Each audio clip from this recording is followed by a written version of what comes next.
Oremos. Amado Dios Padre, que por medio de nuestro Señor Jesucristo el día de Pentecostés derramaste con infinito amor la gracia de tu Santo Espíritu, que es fuente brotante de vida eterna. Hoy, al leer tu palabra, te pedimos humildemente, ven Espíritu Santo, guíanos y concédenos espíritu de discernimiento, sabiduría y revelación, para que podamos conocerte y vivir conforme a tu perfecta y amorosa voluntad. Amén.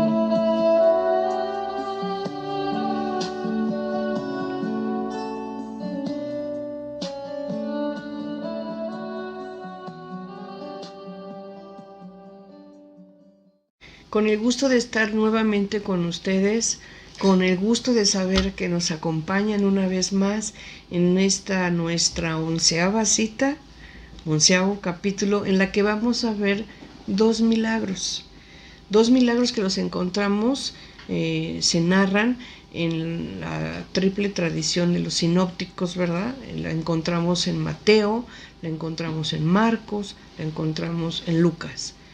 Estos dos milagros son la sanación o la curación de la mujer hemorroísa y la resurrección de la hija de Jairo. ¿Qué tienen de particular estos dos signos de poder, a diferencia de todos los demás que hemos estudiado? Bueno, mientras que los otros los hemos visto pues de manera aislada, aunque a veces uno se liga con el otro, o es la secuencia o la continuación del evangelio de alguno de los sinópticos o de Juan, vamos a ver aquí que por excepción y como única ocasión, estos dos signos o actos de poder que realiza Jesús, vamos a ver cómo los sinópticos lo narran o los narran, ¿verdad?, de manera simultánea. Quiere decir que las circunstancias, los hechos, lo que ocurre, tanto en un milagro como el otro, se van narrando al mismo tiempo como parte de una misma historia, ¿sí? Vemos cómo Jesús llega a Galilea, las personas, dice el Evangelio, lo estaban esperando, entonces llega, desembarca, baja de la barca, las personas lo están esperando, cuando se acerca un hombre, Jairo, ¿verdad?, jefe de una sinagoga.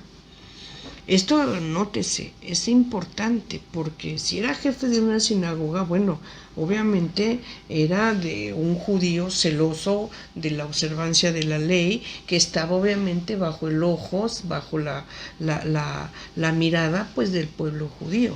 Bueno, pues este hombre que sabe que su hija, que tiene 12 años, está gravemente enferma, ¿sí?, en riesgo de morir, él desesperado sabe que Jesús llega a la orilla del mar de Galilea o del Tiberíades, que es un lago, y lo busca. ¿Y qué hace? Se postra y le pide, le implora que imponga las manos sobre su hija. Dice, para que se salve y viva. Cuando Jesús escucha a este hombre que le está pidiendo que vaya a ver a su hija porque está gravemente enferma, él le contesta y accede a ir. Le dice, vamos a verla.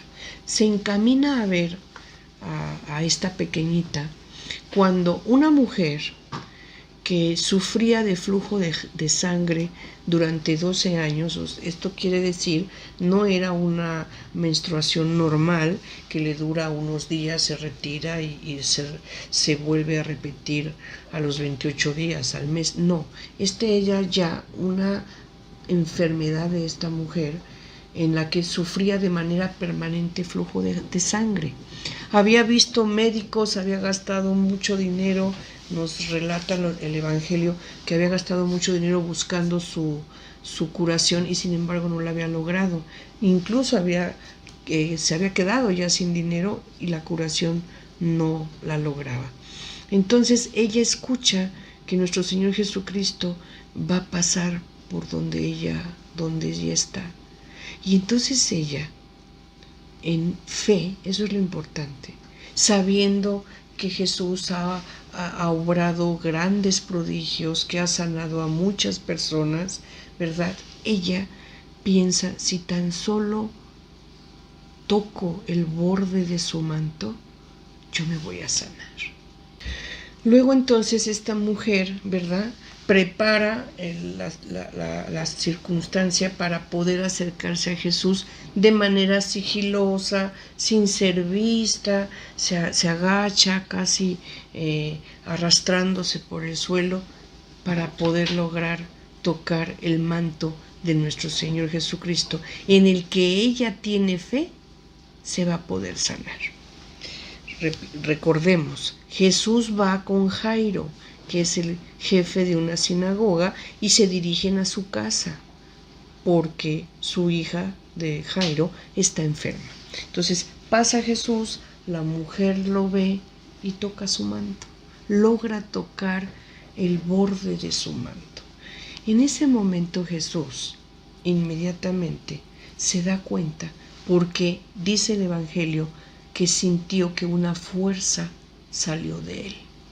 Él percibe, ¿verdad? Y él lo sabe, él sabe qué mujer fue el que lo tocó, sabe cuál es la situación de esta mujer. Sin embargo, repito, él en cada uno de los signos o actos de poder que lleva a cabo, quiere dejar una enseñanza, quiere dejar un mensaje.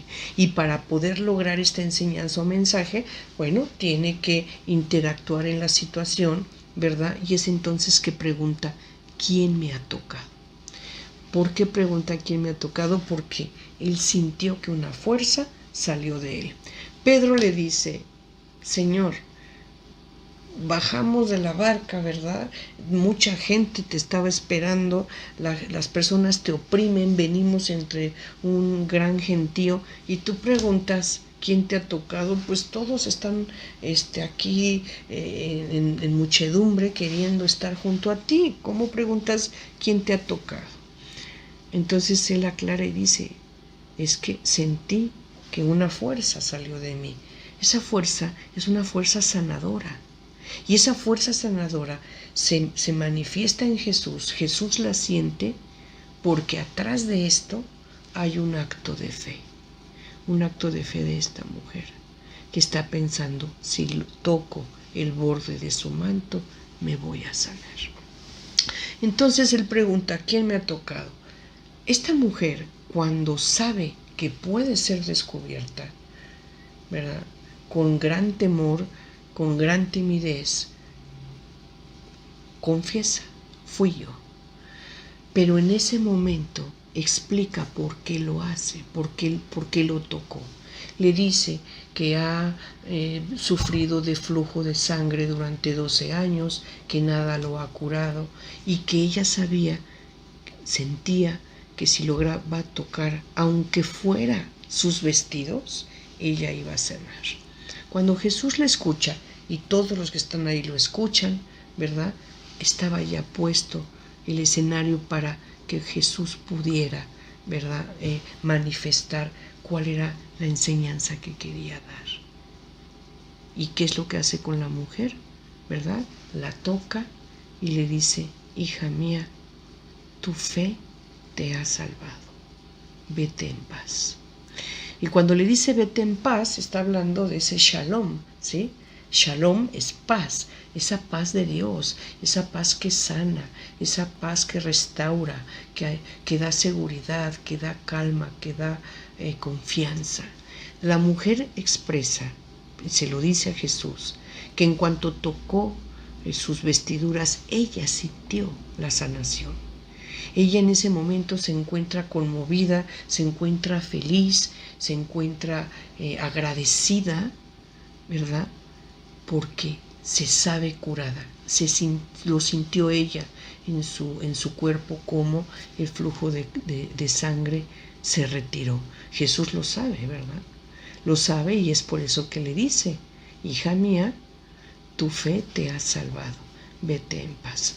Están en ese momento, ¿verdad?, en el que esta mujer está feliz, contenta, agradecida, cuando llega una persona hasta Jairo, que está a un lado de Jesús, y le dice, ya no es necesario que molestes al maestro, tu hija ha muerto.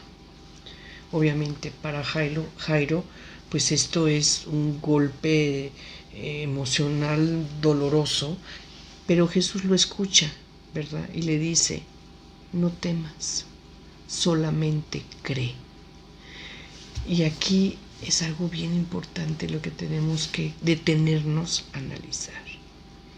Jesús, que escucha que la hija de Jairo murió y que Jairo está impresionado, le dice, no temas, solamente cree. Dicho de otra manera, no tengas miedo, ten fe.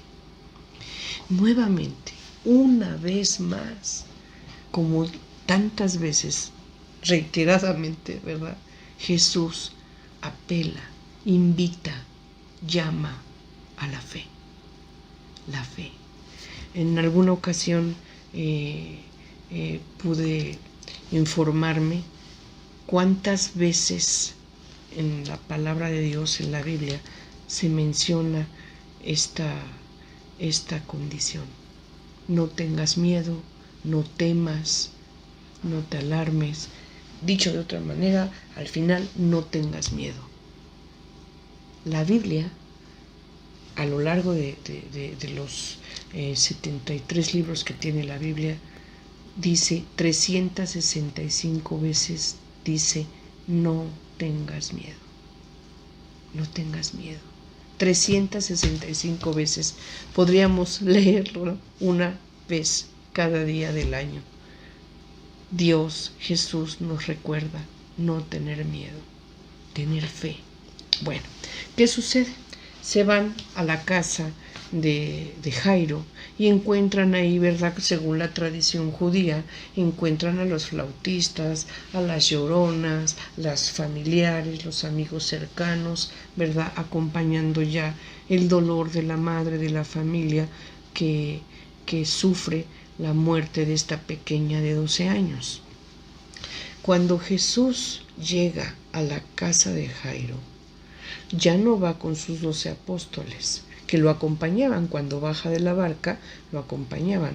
Pero ya cuando llega a casa de Jairo, únicamente va con Pedro, va con Juan y va con Santiago.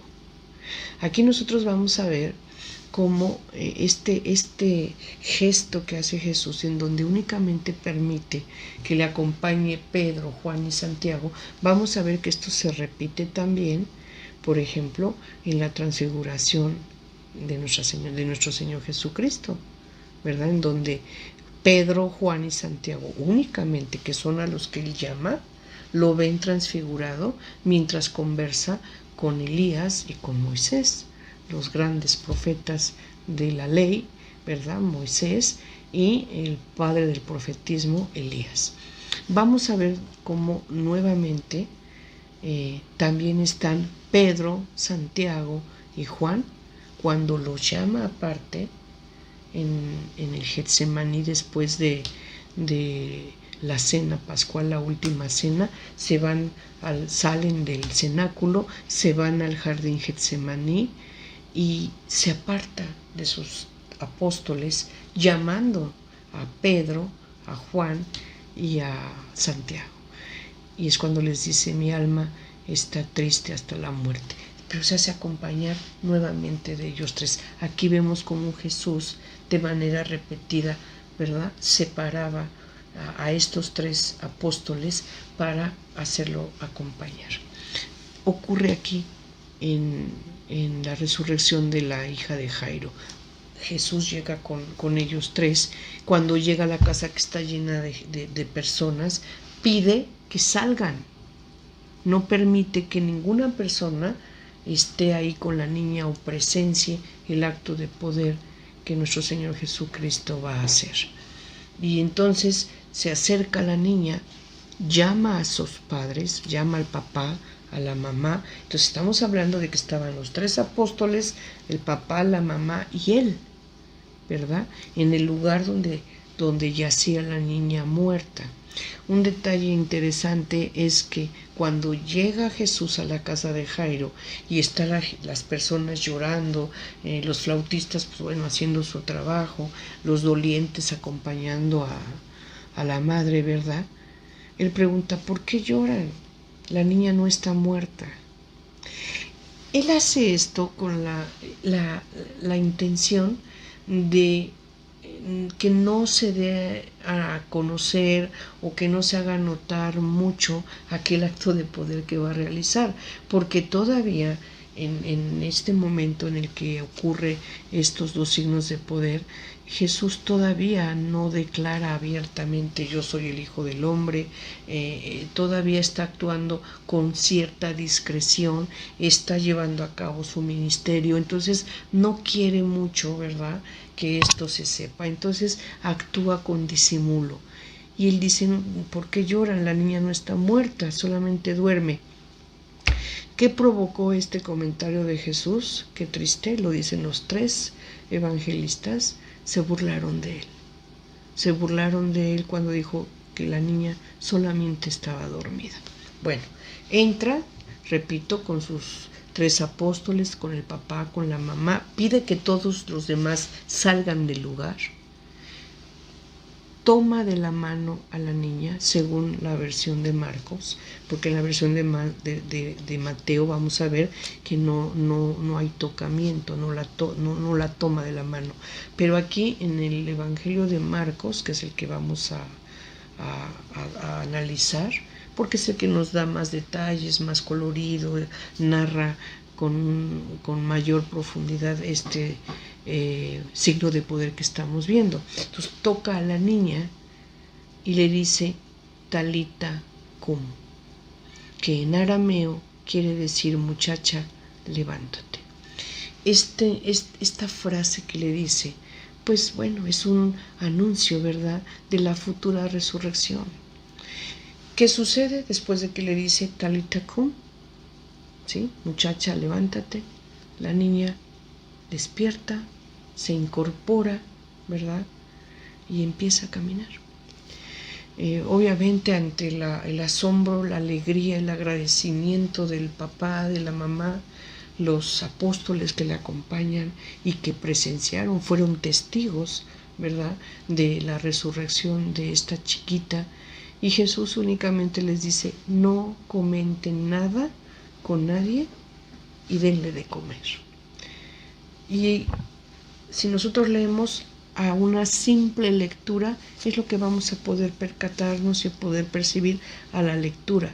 Pero miren, aquí lo importante es conocer, obviamente, el contexto de esta narración, en qué situación histórica, que se trataba del pueblo de Dios, los judíos obviamente, sus costumbres, sus leyes, y aquí es en donde, si hacemos un poquito más de estudio profundo de ciertas circunstancias y cuestiones sobre todo de ley y todo esto, nos vamos a poder percibir con más riqueza toda la enseñanza y el sentido teológico de este signo de poder.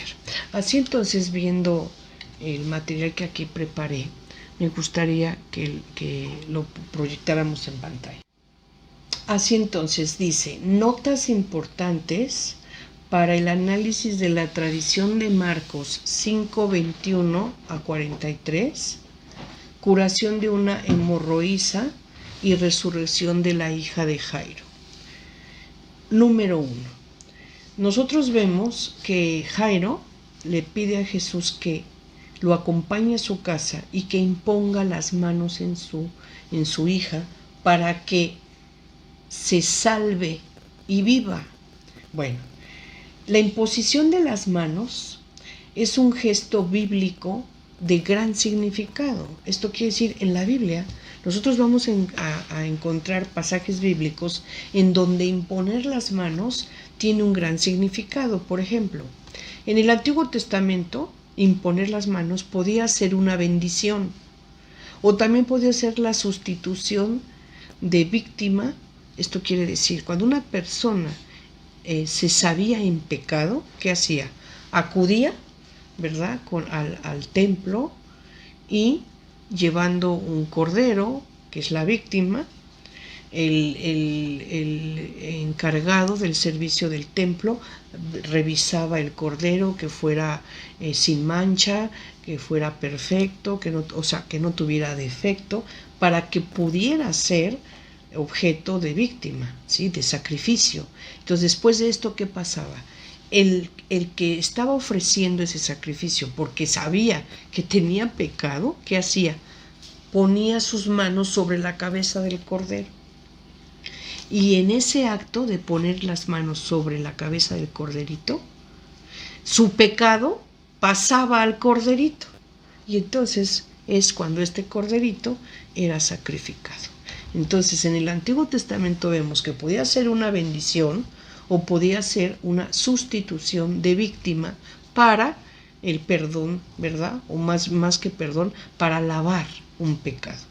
También podía ser una consagración, ¿sí? Cuando se llevaba a cabo la consagración, se imponían las manos. En el Nuevo Testamento nos vamos a dar cuenta que imponer las manos puede ser una bendición o también un gesto de curación o de consagración. Nosotros vamos a ver, ¿verdad?, que muchas veces el presbítero toca la cabeza de una persona al momento en que da una bendición, o cuando se acude al sacramento de la unción de los enfermos o de un enfermo, ¿verdad?, se impone la mano, ¿sí?, como un gesto de curación. O también en la consagración, ¿verdad?, o la ordenación de un sacerdote, se imponen las manos, ¿sí? Entonces, en la orden sacerdotal, en la unción de los enfermos, ¿verdad?, en la reconciliación también, en el bautizo, vemos cómo se puede imponer las manos, ¿verdad?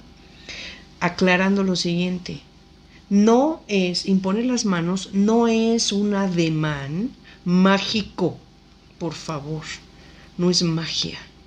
No es que la persona que está imponiendo las manos tenga el poder, no, es un gesto de fe, es un signo de amor fraterno, de comunión en nuestra iglesia, de solidaridad en nuestra iglesia, ¿sí? No es que la persona que imponga las manos tenga el poder, ni tampoco es un ademán que lleve magia o sea mágico, no, es un signo de amor fraterno en la iglesia, en solidaridad. Ahora bien, Jesús, como buen judío, estamos analizando el numeral 2, Jesús como buen judío, un judío piadoso y cumplidor que observaba la ley, llevaba, como ordenaba la ley, llevaba en su manto las borlas o los flecos color púrpura. ¿Qué quiere decir? Se ponía el manto y en las orillas, en los extremos de ese manto, tenía que tener unos flecos o unas borlas que tenían que ser color púrpura. Esto era obligado por la ley. ¿Para qué? Para recordar el cumplimiento de los preceptos de Dios y para mostrar que Israel era un pueblo consagrado a Dios. Esto lo encontramos en el libro de Números, en el capítulo 15, 38 a 41, y en Deuteronomio, en el capítulo 22, 12. Me voy a permitir leer, ¿verdad?, en este caso, del libro de Números, el capítulo 15, ¿verdad?, capítulo 15, versículo 38. Y dice lo siguiente, dice, capítulo 15, versículo 38, llevaréis pues flecos para que cuando los veáis os acordéis de todos los preceptos de Yahvé, y así los cumpliréis, y no seguiréis los caprichos de vuestros corazones y de vuestros ojos, siguiendo a los cuales os prostituís. Así os acordaréis de que todos mis mandamientos y los cumpliréis, y seréis hombres consagrados a vuestro Dios. yo Yahvé, vuestro Dios, que os saqué de Egipto para ser vuestro Dios, yo Yahvé, vuestro Dios. Entonces, el judío en su manto, ¿verdad?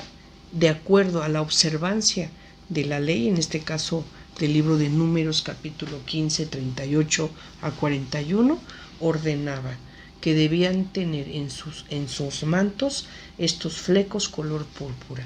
Y esos son los que precisamente la mujer quiere tocar. Ahora, pasando a nuestra siguiente lámina.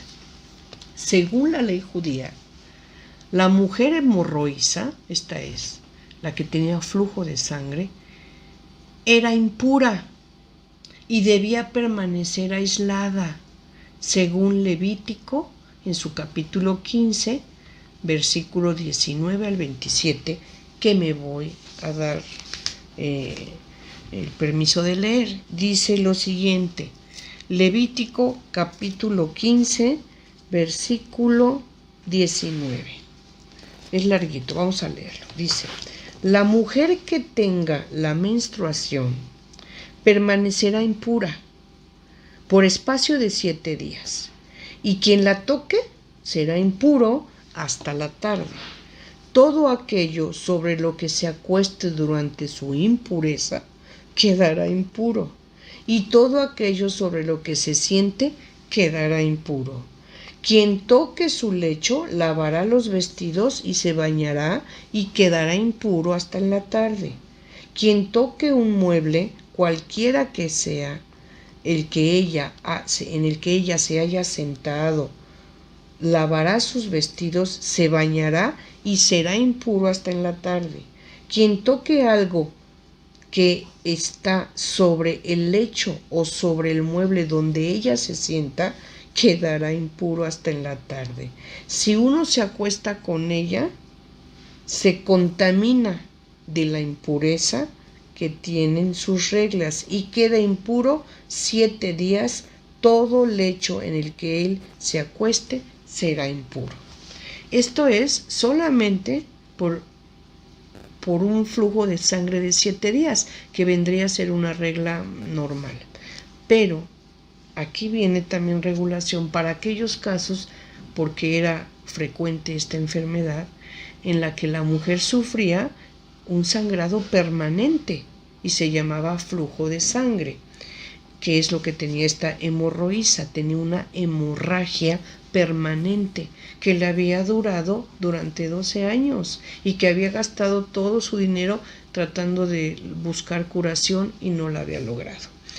Vamos a leer qué dice en este caso particular. Cuando una mujer tenga flujo de sangre durante muchos días, fuera del tiempo de su regla, o cuando sus reglas se prolonguen, quedará impura mientras dure su flujo, como en los días de flujo menstrual. Todo lecho en el que se acueste mientras dura su flujo será impuro, como el lecho de la menstruación, y cualquier mueble sobre el que se siente quedará impuro como durante la impureza menstrual. Quien los toque quedará impuro y lavará sus vestidos, se bañará y quedará impuro hasta en la tarde.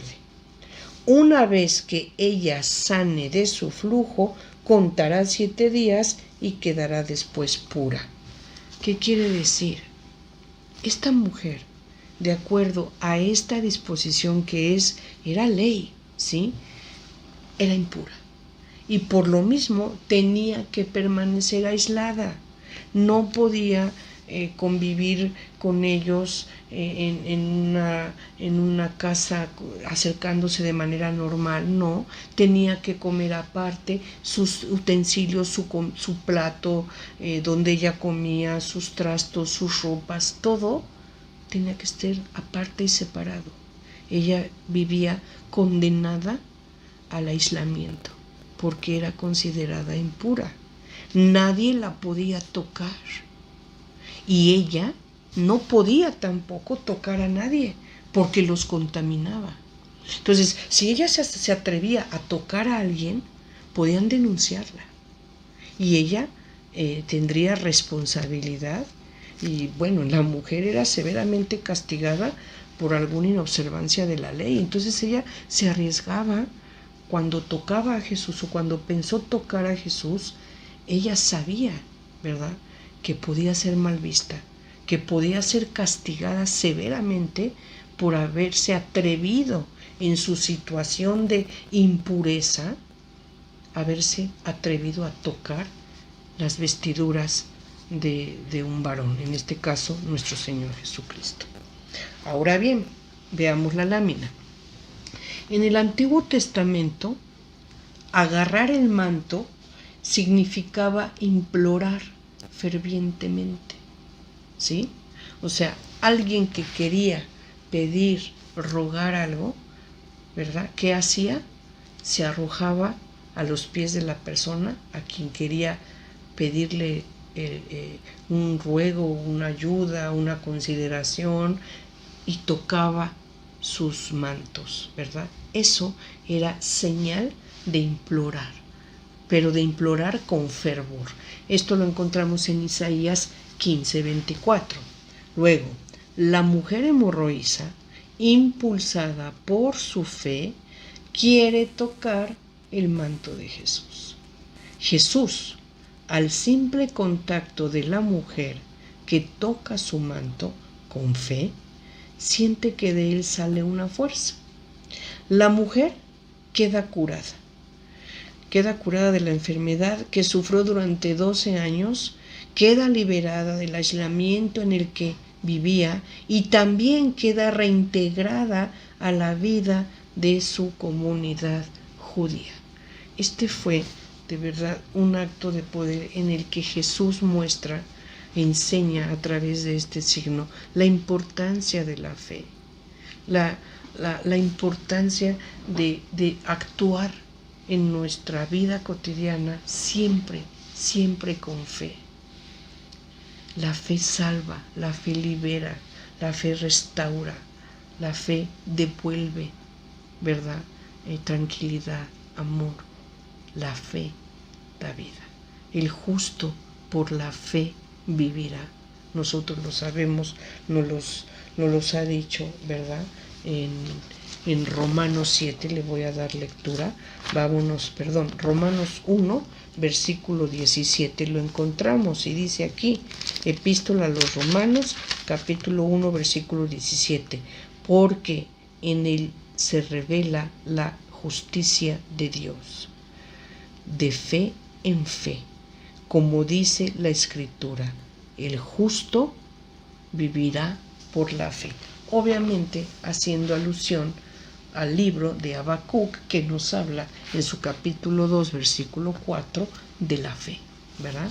Entonces, nosotros vemos así que Jesús le dice a la mujer, hija, o sea, la hace su hija, tu fe te ha salvado, vete en paz. En hebreo, shalom, esa paz de Dios. No es una paz como la entendemos o la concebimos hoy en día, ¿verdad? Una paz de descanso, de que estoy a gusto, estoy tranquilo, estoy muy bien. No, estamos hablando del shalom, el shalom de Dios, que es la paz de Dios. Esa tranquilidad, ese amor, ese bienestar, esa seguridad, esa confianza. Ese es el shalom de Dios y esa es la paz que Jesús le da, ¿verdad?, a esta mujer, le indique que se vaya con esa paz de Dios gracias a la fe que fue la que la salvó, su fe. Bien, después vamos a ver cómo en ese momento le comunican a Jesús, más bien a Jairo, que es el jefe de una sinagoga, le avisan que ya no es necesario que moleste al maestro, refiriéndose a Jesús. Si ya no es necesario, tu hija ha muerto. Jesús lo escucha, como ya había yo señalado, y le dice, no temas, solamente cree. Yo creo que a cualquier padre que le avisan que su hija ha muerto, ¿verdad?, y le dicen no temas, solamente cree, el padre claro que se va a aferrar, claro que va a creer, claro que su corazón, su amor, va a abrazarse de aquella esperanza que le están dando de fe. Y es así como se dirigen a su casa. Jairo va con la esperanza, con la fe, según la instrucción de nuestro Señor Jesucristo, que no debe de tener miedo, ¿verdad? Que solamente crea, que tenga fe. Bueno, entonces vemos cómo Jesús solo lleva consigo a Pedro. Voy a dar lectura a la lámina para que se vaya entendiendo mejor. Dice, Jesús pide al jefe de la sinagoga, que es también el padre de la niña que ha muerto, que no tema, que solo crea, o sea, que no tenga miedo, que tenga fe. Jesús solo se va y lleva consigo a Pedro, a Juan y a Santiago. Y cuando llega a la casa solo permite que los padres de la niña estén presentes en el acto o signo de poder por medio del cual levantará a la niña. Jesús toma de la mano a la niña y le dice Talita cum, que quiere decir en arameo, quiere decir muchacha, levántate. Esto es un claro anuncio de la futura resurrección espiritual. Lo podemos encontrar en Efesios capítulo 5, versículo 14. Además, nuevamente vemos que su palabra es poderosa. Al contacto físico de Jesús con la niña se levanta. En el Nuevo Testamento no hay distinción en el amor de Dios y de Jesús. Ama por igual al hombre o a la mujer, sin distinción de edad, ya sea judío o gentil. Esto es importante. Nuevamente aquí, ¿verdad? Jesús nos vuelve a dar muestra de que no hay distinción entre hombre y mujer. En estos dos signos que realiza son dos mujeres, ¿verdad? Una mujer ya de edad avanzada y una niña de 12 años, mujeres. Entonces no hay distinción. Para el amor de Dios, en el amor de Jesús, hombre y mujer son iguales, sin distinción de edad y sin distinción de que sean judíos o sean gentiles. Después, Jesús es fuente de salvación y manantial de vida. Lo muestra así cuando perdona pecados, cuando cura enfermedades, cuando libera demonios, cuando levanta de la muerte. Con este análisis que acabamos de realizar, teniendo en cuenta detalles como lo que significan los flecos o los bordes del manto, teniendo en cuenta lo que significa que una mujer impura toque a otro varón, teniendo en cuenta que la mujer con fe lo hace, la situación que está viviendo con Jairo, la edad que tiene la niña, 12 años, que son los mismos 12 años que la mujer ha permanecido enferma. Tomando en cuenta que se aparta de los apóstoles y lleva solamente a 3 de ellos a la casa, y que estando en la casa se burlan de él cuando dice que la niña no ha muerto. Sin embargo, hace que salgan de la casa para quedarse sola con la pequeñita y los papás. Esto tenemos que entenderlo. El hecho de que esté ahí el papá, de que esté ahí la mamá, de que esté ahí los apóstoles de Jesús, que obviamente lo conocen, lo aprecian, lo quieren, creen en él. Los papás que están esperando ese prodigio de Jesús. Todos están ahí presentes, unidos en una misma fe. Unidos en un mismo deseo de amor. Esto es un signo importante. ¿Qué nos está diciendo aquí Jesús? En las grandes tribulaciones hay que estar unidos, aquellos entre los que existe ese lazo de amor, ese lazo de unión especial. Hay que estar unidos en ese momento de tribulación. porque en ese momento de tribulación, unidos en oración, con fe, es poder, es poder. Donde están unidos en oración, ahí se puede y se manifiesta nuestro Señor Jesucristo. Es por eso que sacó a tanta gentío que posiblemente iban pues llamados por la curiosidad, por el sentir compromiso, porque bueno, ya murió la niña, vamos a ver a la mamá. No.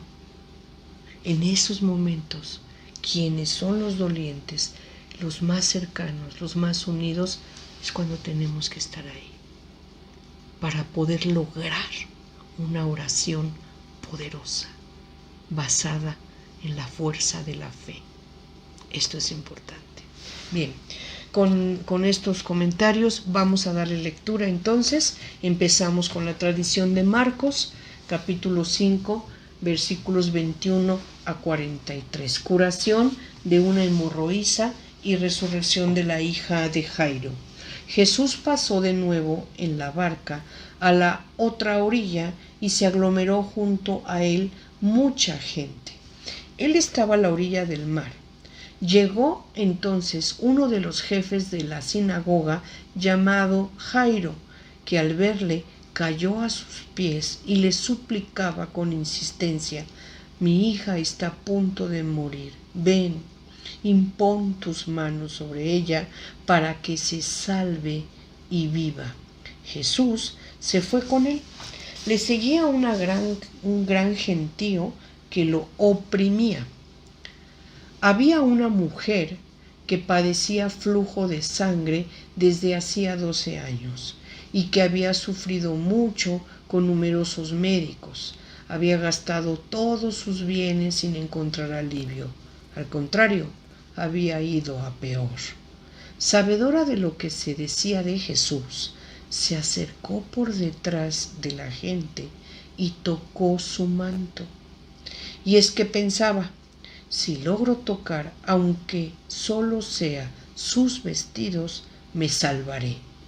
Inmediatamente se le detuvo la hemorragia y sintió en su cuerpo que quedaba sana del mal. Al instante, Jesús, dándose cuenta de la fuerza que había salido de él, se volvió entre la gente y preguntó: ¿quién me ha tocado los vestidos? Sus discípulos le contestaron: ¿estás viendo que la gente te oprime y preguntas quién te ha tocado? Pero él miraba a su alrededor para descubrir a la que lo había hecho. Entonces la mujer, viendo lo que había sucedido, se acercó atemorizada y temblorosa. Se postró ante él y le contó toda la verdad. Él le dijo: hija, tu fe te ha salvado.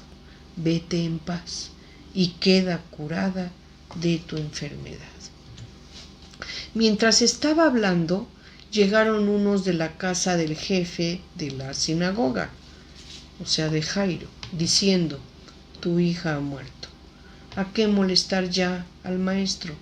Jesús, que oyó el comentario, dijo al jefe de la sinagoga: no temas, basta con que tengas fe. Y no permitió que nadie le acompañara, a no ser Pedro, Santiago y Juan, el hermano de Santiago. O sea, Juan y Santiago eran hermanos. Llegaron a la casa del jefe de la sinagoga y observaron el alboroto. Unos que lloraban, otros que daban fuertes gritos. Jesús entró y les dijo: ¿por qué alborotáis y lloráis? La niña no ha muerto, está dormida. Los presentes se burlaron de él, pero él, después de echar fuera a todos, tomó consigo al padre de la niña, a la madre y a los suyos, o sea, a sus 3 apóstoles, y entró donde estaba la niña. Tomó entonces la mano de la niña y le dijo: Talita cum, que quiere decir: muchacha, a ti te digo, levántate. La muchacha se levantó al instante y se puso a andar, pues tenía 12 años. Quedaron fuera de sí, llenos de estupor, y por su parte les insistió mucho que nadie lo supiera. Después les dijo que le dieran de comer a la niña. Bueno, esa es la visita que hizo a la casa de Jairo. Después, en la tradición de Lucas, en el capítulo 8, versículos 40 a 56, encontramos que dice: Cuando regresó Jesús, la muchedumbre le recibió con gran agrado, pues todos le estaban esperando. Llegó entonces un hombre llamado Jairo, que era de la sinagoga, y cayendo a los pies de Jesús, le suplicaba que entrara en su casa, porque su hija única, de unos 12 años, se estaba muriendo. Mientras iba la gente lo oprimía. Una mujer que padecía flujo de sangre desde hacía 12 años y que no había podido ser curada por nadie, se acercó por detrás y tocó la orla de su manto, y al punto se le detuvo la hemorragia. Jesús preguntó: ¿Quién me ha tocado? Como todos lo negaban, dijo Pedro: Maestro, las gentes te oprimen y te oprimen. Pero Jesús contestó: Alguien me ha tocado, porque he sentido que una fuerza ha salido de mí. Viéndose descubierta la mujer, se acercó temblorosa y postrándose ante él, contó delante de toda la gente por qué razón le había tocado y cómo al punto había sido curada. Él le dijo: Hija, tu fe te ha salvado, vete en paz. Estaba todavía hablando cuando uno de la casa del jefe de la sinagoga llegó diciendo: Tu hija está muerta, no molestes ya al maestro. Jesús oyó el comentario y le dijo: No temas, basta con que tengas fe y se salvará. Al llegar a la casa, no permitió entrar con él más que a Pedro, Juan y Santiago, y al padre y a la madre de la niña. Todos lloraban y se lamentaban, pero él dijo: No lloréis, no ha muerto, está dormida. Los presentes se burlaban de él, pues sabían que estaba muerta. Pero él, tomándola de la mano, dijo en voz alta: Niña, levántate. Entonces retornó el espíritu a ella y al punto se levantó. Jesús mandó que le dieran de comer. Sus padres quedaron estupefactos y él les ordenó que no comentaran con nadie lo que había pasado.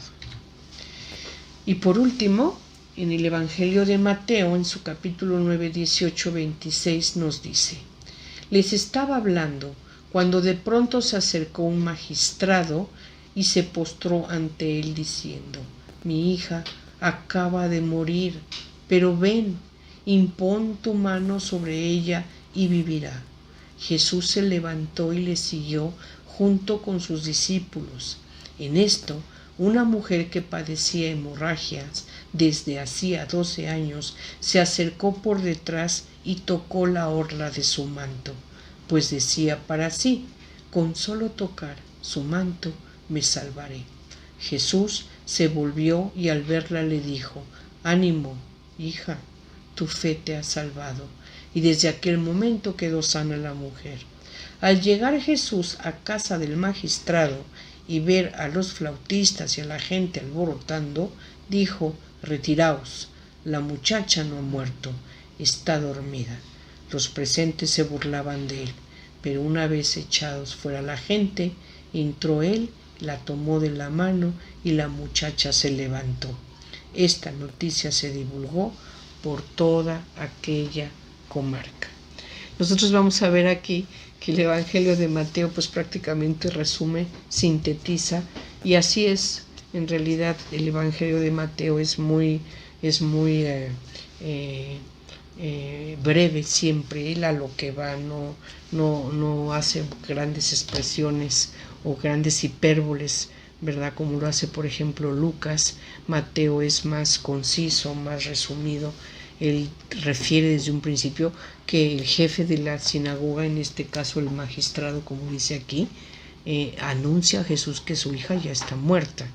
Y en general, narración de Mateo, pues la vemos ya resumida. Pero bueno, en general, con la lectura de los 3 sinópticos que acabamos de realizar, podemos ver, ¿verdad?, cómo es que Jesús lleva a cabo este acto de poder en el que sana a una mujer hemorroísa, o sea, con una hemorragia de sangre durante 12 años sufría, y la resurrección de una pequeñita de 12 años. Bueno, pues después de esto creo que podemos pasar, ¿verdad?, a ilustrar un poquito más este gran signo de poder que mostró Jesús, con el que nos deja una gran enseñanza, la fuerza de la fe, ¿verdad? Y vamos a ilustrarla con este video pequeñito. Espero les guste, hayamos aprendido con él, reflexionemos, crezcamos en espíritu. Después de esto me despido. Regresó en una barca a la otra orilla, y como una gran multitud se reunió alrededor de él, decidió quedarse en la orilla del lago. Entonces vino Jairo, que era uno de los jefes de la sinagoga, y cuando lo vio, se arrojó a sus pies y le rogó con mucha insistencia: «Ven, que mi hija está agonizando.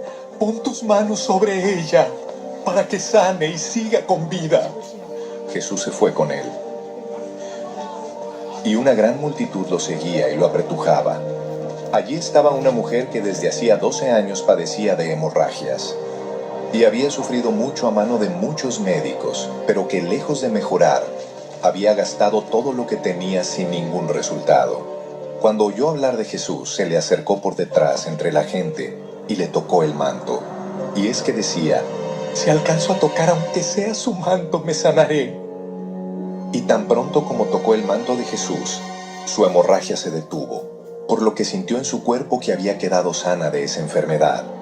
Jesús se dio cuenta enseguida de que de él había salido poder, pero se volvió a la multitud y preguntó: «¿Quién ha tocado mis vestidos?».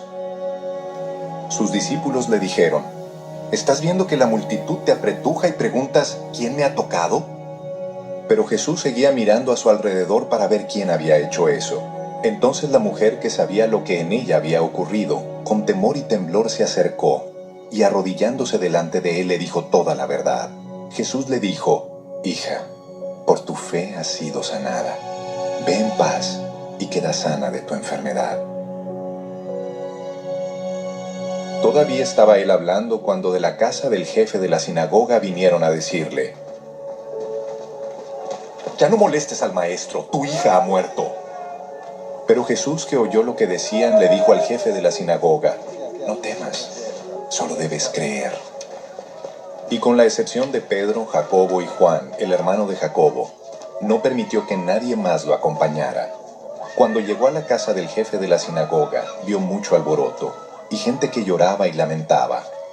Al entrar les dijo: «¿A qué viene tanto llanto y alboroto? La niña no está muerta, sino dormida». La gente se burlaba de él, pero él ordenó que todos salieran. Tomó luego al padre y a la madre de la niña y a los que estaban con él, y entró a donde estaba la niña. Jesús la tomó de la mano y le dijo: «Talita cumi», es decir, «A ti, niña, te digo, levántate».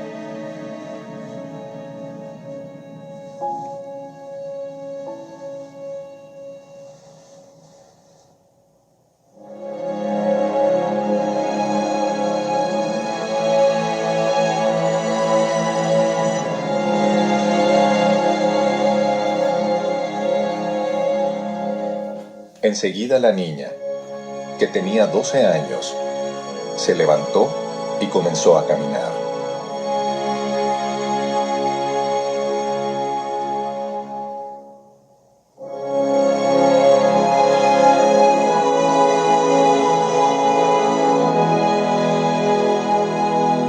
Y la gente se quedó llena de asombro. Pero Jesús les insistió mucho que no dijeran a nadie lo que había ocurrido, y les mandó que dieran de comer a la niña.